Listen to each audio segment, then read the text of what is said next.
করা ছিল তেল নুন হলুদ দিয়ে, তাই তো? না, তেল দেওয়া না, শুধু নুন হলুদ আর একটুখানি আমি লঙ্কার গুঁড়ো দিয়েছি। হ্যাঁ, মাছের ডিমও আছে। তেল এখন গরম হয়ে যায়, তেলের মধ্যে কিন্তু একটু নুন দিয়ে দিলে তবে মাছটা ফাটবে না। ব্যাস, অনেক দিয়ে দিয়েছিলাম।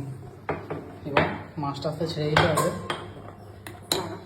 চলে গেল সমুদ্রে স্নান করতে, তেলের সমুদ্রে কমপ্লিট। এখানে পেঁয়াজ আর টমেটো কাটা হয়ে গেছে, আর এখানে তেল গরম হয়ে গেছে, তাই তো? মশলাটাও পেস্ট। এটা মশলা কি দিয়েছো? এটার মধ্যে রয়েছে আদা আর লঙ্কা রয়েছে, আর 1-2 কোয়া রসুন রয়েছে, আর যেটা মাছের এতে আমি যেটা দিই সেটা হচ্ছে রন্ধন মশলা। আচ্ছা, এখন তোরা কি ফোড়ন দিয়েছো? কালি জিরা নাকি সাদা? কালো জিরা, না কালি জিরা। না, আমি কালো জিরাই বললাম। তুমি কালি জিরা বলেছো। কালো জিরা নাহলে সাদা জিরা দেয়। কালো জিরা দিলাম। মাছে কালো জিরা ফোড়ন দিলে ভালো। মধ্যে আমি গোটা জিরে দিয়েছি, সুতরাং আমি জিরে বাটা আমি আর দেবো না। আচ্ছা, আর যেটা কি হচ্ছে ট্যাংরা মাছের ঝোল, না কোনো সবজি দিয়ে? সবজিগুলো এখানে রয়েছে, তাই তো? এর মধ্যে আলু রয়েছে, বেগুন রয়েছে, পটল রয়েছে, পেঁপে রয়েছে। বাহ,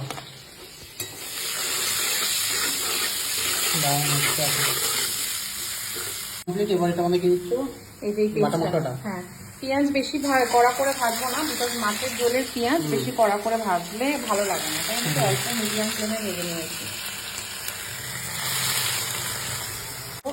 না সরি, ধনের গুঁড়ো আমি জিরেতে দিয়ে দিয়েছি অলরেডি।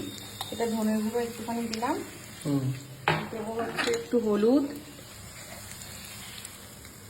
সামান্য পরিমাণ হলুদ দিলেই তো। মাছ ধরার সময় হলুদ দেওয়া ছিল। হ্যাঁ, আর দেবো একটু সামান্য লঙ্কার গুঁড়ো, অল্প। বেগুন, পটল আর হচ্ছে পেঁপে আর আলু। ভাত হয়ে গেছে।